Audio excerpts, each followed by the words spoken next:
মুর্শিদাবাদের শমশেরগঞ্জ ধুলিয়ানে অশান্তি, উপস্থিত পুলিশ ও বাহিনীর উপস্থিতিতেই এখন পরিস্থিতি অনেকটা শান্ত।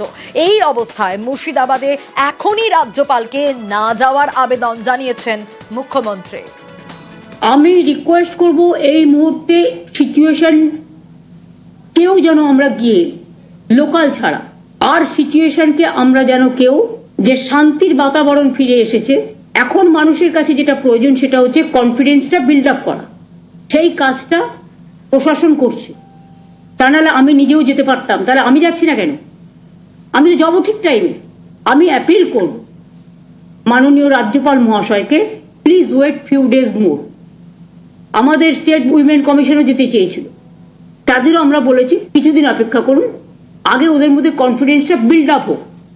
কারণ কেউ কেউ তো বাইরে থেকে এসে অত্যাচারটা করেছে, তার মধ্যে পোশাকধারীও আছে, আমাদের নয়, তারা ভয়ও দেখাচ্ছে। মমতা বন্দ্যোপাধ্যায়ের বক্তব্য আপনারা শুনলেন। সোমরাজ রয়েছে আমার সঙ্গে, সোমরাজের কাছে যাব। সোমরাজ, মুর্শিদাবাদ শমশেরগঞ্জের ধুলিয়ানে যে অশান্তি, পুলিশ বাহিনী তাদের উপস্থিতিতে পরিস্থিতি এখন অনেকটাই শান্ত।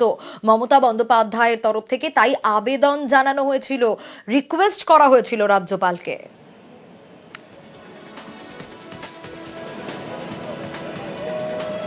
দেখো একদমই, তার কারণ মুর্শিদাবাদের ধুলিয়ান শামশেরগঞ্জে এই জায়গাগুলিতে আপাতত শান্তি ফিরিয়ে আনা, শান্তিবস্থা ফিরে এসেছে, কিন্তু যাতে পরিস্থিতি আরও স্বাভাবিক হয়, দোকানপাট যাতে আরও খুলে যায়, বাজারগুলি খুলে যায়, এইটাই এখন সবথেকে বড় টার্গেট রাজ্য প্রশাসনের কাছে। পাশাপাশি যারা ঘর ছাড়া রয়েছেন তাদেরকে ফিরিয়ে আনা, ইতিমধ্যেই ফিরতে শুরু করেছেন শামশেরগঞ্জ ধুলিয়ানে যারা ঘর ছাড়া হয়েছিলেন তারা ফিরতে শুরু করেছেন, কিন্তু আরও যারা রয়েছেন তাদেরকেও ফিরিয়ে আনা এখন রাজ্য প্রশাসনের সবথেকে বড় চ্যালেঞ্জ।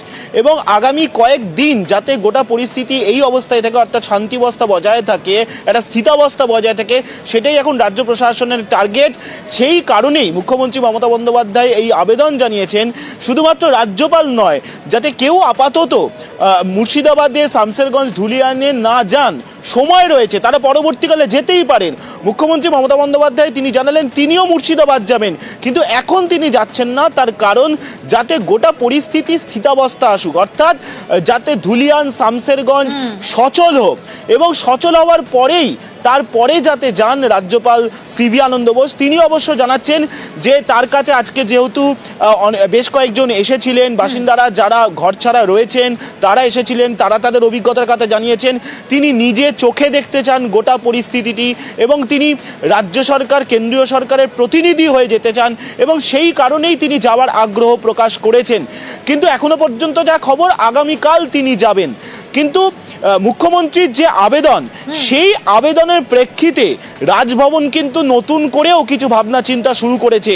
তার কারণ মুর্শিদাবাদে শামশেরগঞ্জ ধুলিয়ান এই জায়গাগুলিতে রাজ্যপাল না যাবার বদলে যদি অন্য কোথাও যেতে চান, অর্থাৎ যেখানে বাসিন্দারা রয়েছেন এখনো পর্যন্ত, যারা ঘর ছাড়া রয়েছেন, সেখানেও যদি রাজ্যপাল যেতে চান, সে অর্থে আপত্তির জায়গা রাজ্যের থাকবে না। কিন্তু এই যে স্পেসিফিক যে জায়গাগুলি, সেই জায়গাগুলিতে আপাতত যেতে বারণ করছেন মুখ্যমন্ত্রী মমতা বন্দ্যোপাধ্যায়, অনুরোধ জানাচ্ছেন রাজ্যপালকে। অবশ্যই সেটা দেখার, এবং মনে করা হচ্ছে আজকে রাতের পর থেকে পরিস্থিতি কিছুটা বদল হলেও বদল হতে পারে রাজ্যপালের কর্মসূচির ক্ষেত্রে। একেবারে সোমরাজ, অবশ্যই আমাদের নজর থাকবে। মুখ্যমন্ত্রী আবেদন জানিয়েছেন, কিন্তু তা সত্ত্বেও লাস্ট যে আপডেট উঠে আসছিল শুক্রবার মুর্শিদাবাদ সফরে রাজ্যপাল পরিস্থিতি খতিয়ে দেখতে যাচ্ছেন বলেই সিভি আনন্দ বোস তিনি জানিয়েছিলেন। শোনাবো একবার। I'm going to the field to see for myself the realities in the field. Only then I'll be able to make up my mind on the future course of action and give reports to whoever is concerned to implement things. I will certainly have an objective view about the matter, and now that the central forces are also there, situation has been brought under control. Now what we should do is to do the mopping up operation, and also take further steps to prevent such instances in future.